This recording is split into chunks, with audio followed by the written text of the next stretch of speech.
Hi everyone, thank you so much for checking out this video. If you're new here, my name is Stephanie and I cover oily skin, hooded eyes, and beauty. In today's video, I'm going to be reviewing the KVD Glamrok Shade and Light Eyeshadow Quad. I think all of KVD's packaging is just so beautiful. I love that like gothic, like Victorian style. I think it is just so beautiful.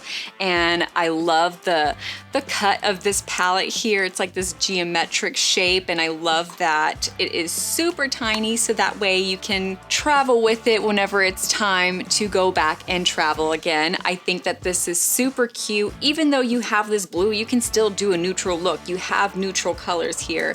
And then if you just want to have a little sparkle, you can put a little bit of sparkle, but then also if you want to do a dramatic look, you can also do a dramatic look.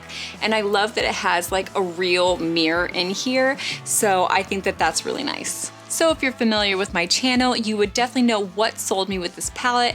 I think it'll sell anyone with this palette because it's kind of like the star of the show. It's the blue color. I freaking love it. I love this shade. I love the shininess, and it's not like loose glitter that's pressed. It's more of like a foiled shadow, I would call it. So it does have that foiled shade, and it does have two mattes and then one pressed glitter. Okay, I cannot wait any longer. I want to put this on so bad, so let's get started. So the first color I'm going to dip into is this shade here, and it's called Solo. I'm going to put that in the crease and do like a winged shadow look, and I'm going to do that with my Shade Eco Tools brush. Just something to keep in mind, there is a lot of fallout, but that's okay. I do not mind that. Because I have hooded eyes, I am going to keep my eyes open so that way you guys can see that I am creating a false crease. If I do keep my eyes closed, you're going to see that my crease is pretty much down here. And so when I open my eyes, you're not going to see it. So I definitely want to keep them open so that way you guys can see what is actually on my eyelids. So I am just packing this on lightly because of course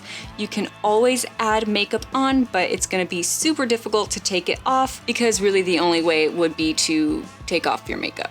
Okay, so there is definitely some fallout on my face. So I'm just gonna actually use my mirror right here so that way I can use a tissue to put under my eye so that way I'm not getting any of the fallout on my makeup. I knew that there was fallout, but not that much. So this actually blended out so beautifully. Of course, I'm gonna be building up the color pretty soon, maybe out here on the edges, so we'll definitely see if it's buildable. You know what, I'm gonna go ahead and create a halo eye as well. So let me go ahead and put it on the sides, and I'm gonna connect the crease to the lash line. So I'm really loving this shade of brown so far. I love how it has like a reddish tint to it. It looks so nice. It's gonna look really nice with the blue.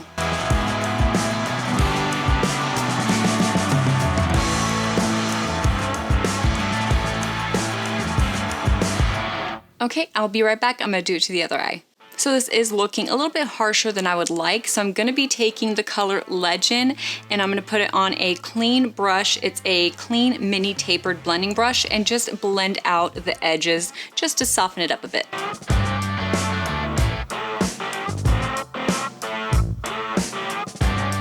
So this palette was actually inspired by 1970s rock, and I feel like I am kind of embodying the 1970s rock look so far. I am taking it out just a bit, but I'm liking it. For the next color that I want to go into is of course the star of the show, and it is this beautiful blue color.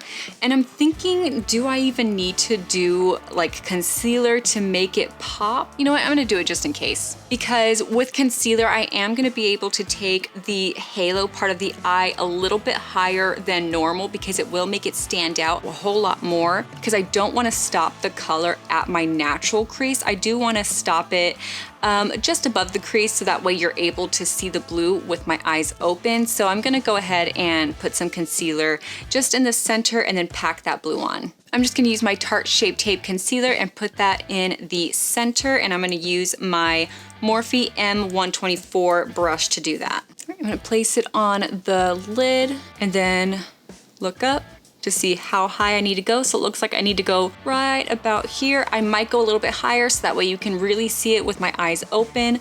So let me place it on and I'll go ahead and determine whether or not I need to go higher. All right, so I do love that you're able to see the concealer as I have my eyes open, so that way you guys can see the beautiful blue that I'm about to put on my eyelids.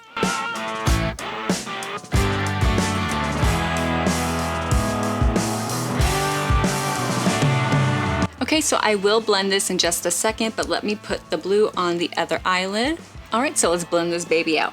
I'm just going back into this shade here, and I'm just kind of blending the blue and that shade together, just so that way there's no like sharp lines. Okay, so since I feel like the blue is just a little bit darker than the red, I am gonna be putting this pressed glitter on top of the blue just to kind of lighten that up. Okay, so I wasn't able to pick up as much glitter whenever I was dipping into it with my finger. It's kind of like patchy, which is really weird. So I wasn't able to put on as much glitter as I would have liked to, but I'm kind of digging this look, so we'll keep going. So now I'm just gonna mimic exactly what I did on top to the bottom. And I'm gonna be using my smudge brush from EcoTools. Just using my tissue again because there is a lot of fallout. So I'm not gonna lie, I do wish that there was a darker shade in this palette, like maybe a really, really dark brown or even a black, just so that way I can darken up like the outer corners of my eyes just to give it more dimension and just to kind of make it flow a little bit more. But I mean, I am liking this. I feel like I'm making this work, but I would definitely like a darker color.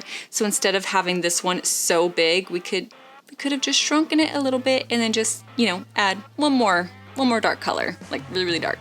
I'm gonna use a sponge tip applicator for the blue on my under eye, just because my finger is so big and my under eye area is just so tiny. It's gonna leave like this huge fingerprint of blue. So I need something that'll just kind of give that little itty bitty color that I need. I know I make the weirdest faces ever whenever I'm putting eyeshadow on my bottom lid, but I feel like that's the only way I can put on eyeshadow is if I make that face.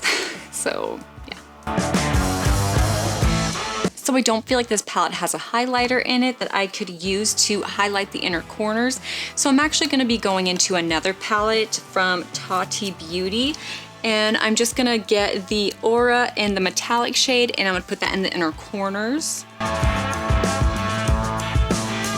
To be honest, I kind of feel like using this black shade in the Tati Beauty palette to deepen up the outer thirds, but I'm really trying to make this entire quad palette work.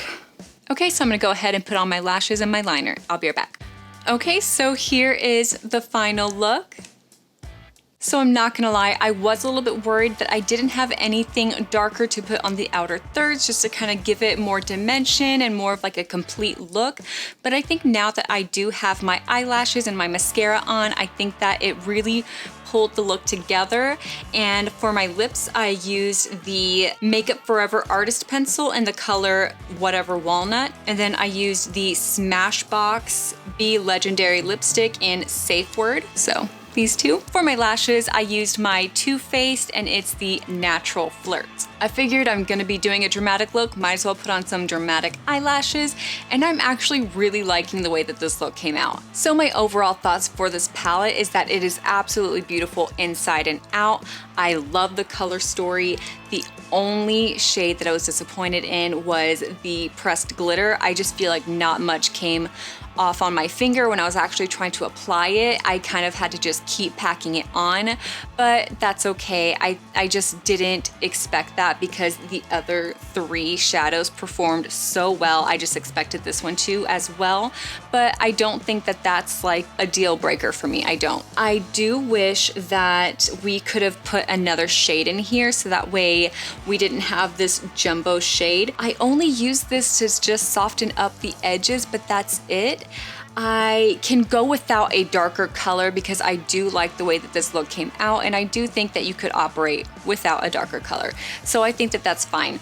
I would have at least wanted a highlighter shade in here because I think it's way too dark for a highlighting color, way too dark. So I would have at least wanted just at least a highlighter on there. I mean, I guess if I were to travel with just this palette, I could use like a highlighter that I'm using for my face on the inner corners and and then that'll complete the look. So those are really my only critiques. I do love this palette. I do think it's absolutely beautiful. Is it something to go crazy on? I don't know, because I think that you can definitely make it work if you have other colors to incorporate with your eye look. So on its own, not so much, but with other palettes, yes, absolutely. So let me know what your thoughts on this palette are. Do you like this look? Do you like the eyeshadow palette? Let me know. And if you like this video, please hit that thumbs up and subscribe for more content. Thanks. Bye.